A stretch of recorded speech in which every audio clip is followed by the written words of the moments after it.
Whiskey Studios, high atop Barley's Tap Room on Washington Street in downtown Greenville, South Carolina. This is Beer to Whiskey. I'm your host, Russ Heaps. And in our ongoing quest to spread the gospel of good taste, we are at Barley's today to do one of our Big Jon in 5 episodes, where we get my good buddy here, Big Jon Richards, to pick a beer out of Barley's 70 gazillion taps. And he tells us a little bit about them. We talk about them. We talk about the brewery. And sometimes we get into a little brewing history, which is always fun. And having said all that, Big Jon, what do we have? We're going classic again today, Russ. Going Sierra Nevada Pale Ale. This is, as far as I'm concerned, one of the 2 or 3 most important beers on the planet, because it really started the American craft beer revolution, probably more than any other beer. Almost certainly more than any other beer. So this is that classic West Coast American Pale Ale. It really started it all. Really brought Cascade hops out of almost anonymity. They were a brand new hop at the time to into mainstream, you know, and these guys started getting into grocery stores before anybody else did, started getting their beer in front of people. This beer, which was considered just absurdly hoppy in 1980,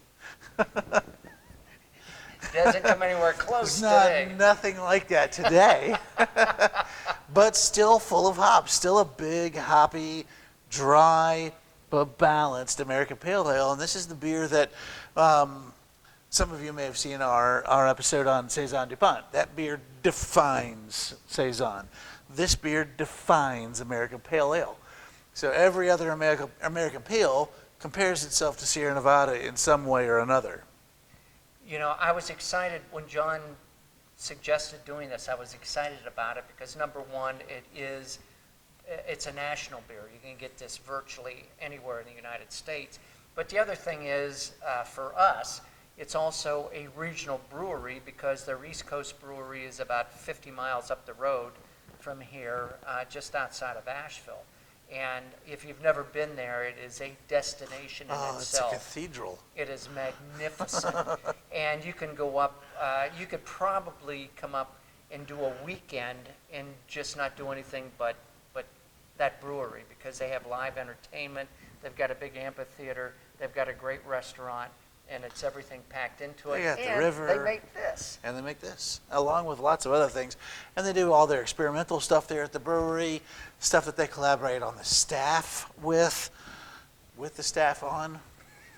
Whatever. Whom or who, we yeah, don't it's know. something. So one of those things.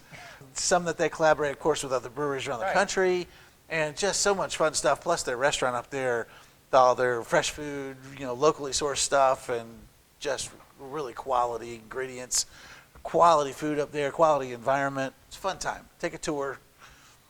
Well, drink a beer. And if you're going to take a tour, you need to Plan in advance. Yeah, you've got to be 2 or 3 months out because these guys are booked up all the time. You can't just walk in and take a tour. You can walk in and you can go in and walk around a little bit, but to actually get into the bowels of the place and take a tour, you've got to be on the reservation list for that. This is kind of the beer that started it all, Russ. Like I said, you know, Cascade hops, you're going to get the citrus, that pine kind of intermingling together. You're going to get a little bit of fresh, like dark fruit in the back, like blackcurrant. You're going to get a big, firm, malty body. And it's just going to linger clean and dry with you. And it really is a beer of a generation. It's a really wonderful little brew. It's an iconic. It's an iconic beer. And at this point. it's a handsome beer. It is. Look at that. Yeah. It is really. It's a beautiful color. This is an iconic beer. Yeah. Now I remember when I went out to Portland and spent some time out there 12 years ago. When he was a mere lad. Right. And when I was really still just getting into beer, you know, those guys were out there were like, well, you know, we're right out here with the Willamette Valley, and that's where Cascade hops come from. And I was like, there's no way that, you know, Oregon and Washington are growing the biggest and best hops in the world. Nope. are still, and that's where this stuff came from, and all of this is that growth coming out of that valley and creating this beautiful movement that's given us everything that we got. Well, my only remark at this point is I'm tired of talking about it. Yeah, let's have some. I like A little it. sip. Text Miss Lily. I forgot to do that. I'm so bad about that. I'm just. It's all we're all just teaching. We're all learning together. Most of us don't even know what that means. Well, yeah, we don't. I don't know what that means. We're just out of habit. So Russ is not a hoppy beer drinker, so I'm excited for this to happen. I'm not, but I don't consider this really hoppy. Right. Well, like I said, in 1980, this was considered just brutally bitter.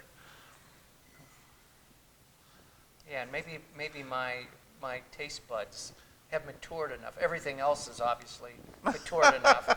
Maybe my taste buds have matured enough that this doesn't hit me as a high hop beer. It is, and it's not in the grand scheme of things, especially in beer today. It is a dry, bitter beer, Yes. in classification, but Right. it's the balance on this is so good.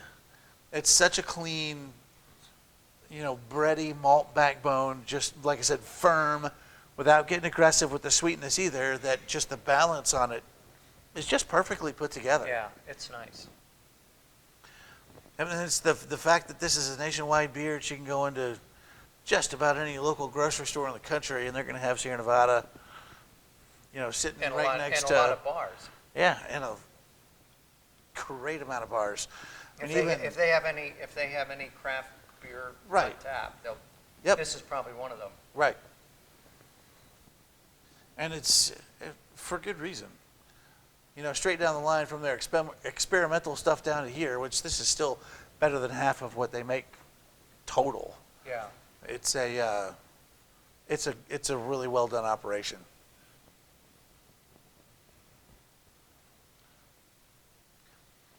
What a great way to finish out a day, Russ.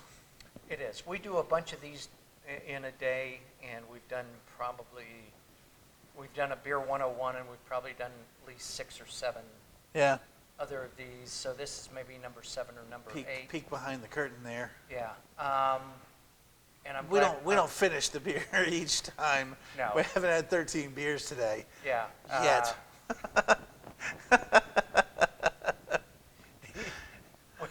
We'll take care of that later. Thank you, Uber. But this was a good one to finish up. Yeah. Yep. I'm happy with Good this. solid foundation. Text Miss Here's to Lily. it. Guys, go get your own. Here, I'm going to do that. There you go.